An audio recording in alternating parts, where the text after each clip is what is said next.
Resminya Tom Hye dan Ragnar Oratmangun menjadi WNI jelas langsung mendapatkan sorotan dari berbagai pihak, terutama dari negara-negara tetangga. Nah, setelah Vietnam ada juga nih media Malaysia yang juga menyoroti ini semua.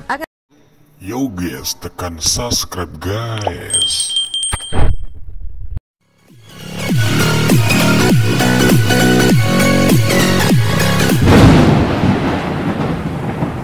Assalamualaikum warahmatullahi wabarakatuh. Welcome back to my YouTube channel Al Johlian. Oke guys, apa kabar semua? Semoga sehat selalu, rezeki lancar, dan semoga tetap semangat menjalani kehidupan di dunia ini guys.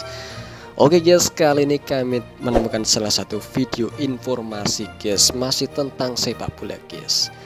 Langsung ke judul video reaksinya guys. Malaysia kepo, kok bisa Indonesia dapat pemain sekelas Tom Hye dan Ragnar Oratmangun? Wow, Malaysia ngiri, Indonesia dapat banyak pemain keturunan bagus. Wow. Oke guys, seperti apa video informasinya tersebut? Langsung saja kita simak sampai selesai agar gak gagal paham. Klik.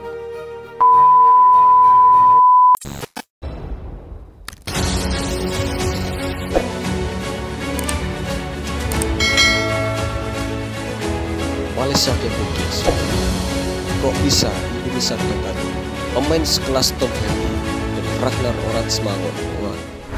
Resminya Tom Hye dan Ragnar Oratmangun menjadi WNI jelas langsung mendapatkan sorotan dari berbagai pihak, terutama dari negara-negara tetangga. Nah, setelah Vietnam ada juga nih media Malaysia yang juga menyoroti ini semua. Akan tetapi Malaysia sendiri lebih menitikkan pada keberhasilan Indonesia mendatangkan pemain sekaliber Tom dan Ragnar yang berstatus sebagai pemain grade A. Tentu saja ini berbanding terbalik dengan Malaysia yang meskipun diperkuat 10 pemain keturunan dan ada 4 pemain naturalisasi, namun secara kualitas bahkan gak lebih baik dari pemain muda milik Indonesia seperti Marcelino, Arhan, ataupun Asnawi. Ya, Arhan, Marcelino, dan Asnawi, pemain muda Indonesia yang bersinar dengan cerah guys. Wow, luar biasa.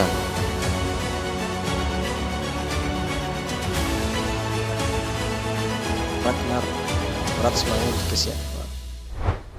Nama Tom Hye dan Ragnar Oratmangun benar-benar menjadi buah bibir di negeri tetangga, sebab tak sedikit yang menaruh kagum dengan scouting yang dimiliki Indonesia sehingga bisa mendapatkan pemain grade A, dan itu pun keturunan sehingga bisa diproses dengan lebih cepat ketimbang jalur naturalisasi murni yang gak ada darah Indonesianya. Nah, yang bikin salut adalah kemampuan melobi yang dilakukan oleh pihak-pihak Indonesia untuk meyakinkan pemain-pemain tersebut buat membela timnas. Meskipun ada beberapa yang masih menolak, namun sejauh ini dengan komposisi yang ada, Indonesia udah mantap ditambah resminya Tom Hye dan Ragnar.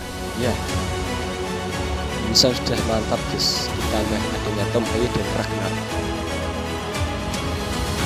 JIDS, Ivar Jenner, dan Rafael Struijk, dan Mark Rockwood ya.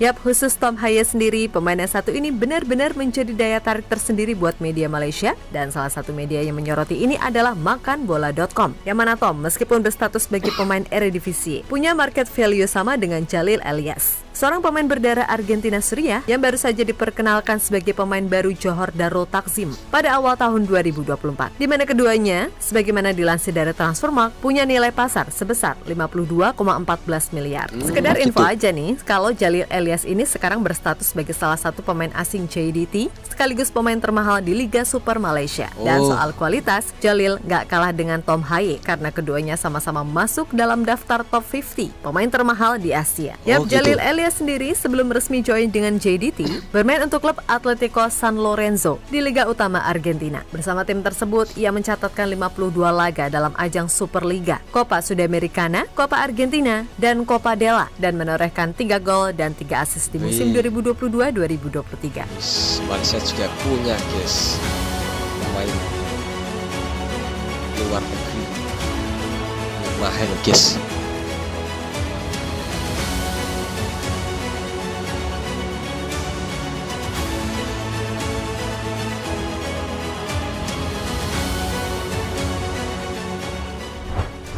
Yap, kembali ke masalah Tom Haye dan Ragnar. Bagi Malaysia, jelas keberadaan kedua pemain tersebut akan semakin membuat Indonesia semakin kuat dan bukan tak mungkin jika gerbong barudak VOC lainnya ikutan nyusul, maka gap antara dua negara serumpun ini bakal makin jauh. Sebab semua tahu kalau Malaysia sendiri meskipun diperkuat 10 pemain keturunan dan 4 pemain naturalisasi, namun kualitasnya ya maaf-maaf aja nih, masih biasa banget. Hal itu terlihat di Piala Asia kemarin. Tak kalah Malaysia gagal meraih satupun kemenangan dan tak mampu lolos meskipun diisi banyak pemain berpengalaman.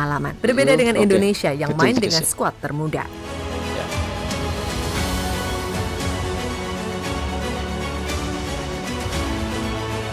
Semoga depannya timnas Indonesia bersinar guys ya, mengejutkan Asia dan mengejutkan dunia guys. Wow.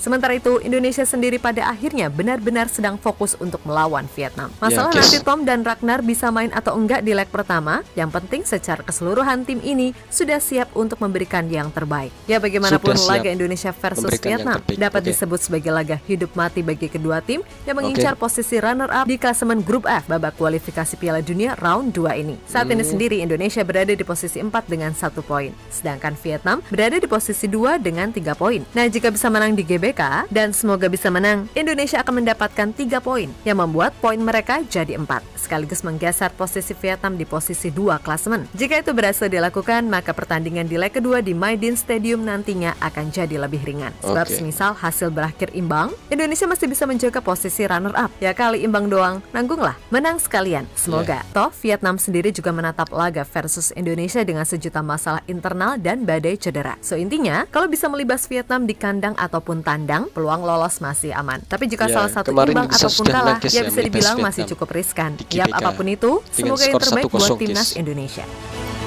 Dan semoga besok Indonesia main di Vietnam, semoga Indonesia menang guys ya, agar poin Indonesia itu sempurna.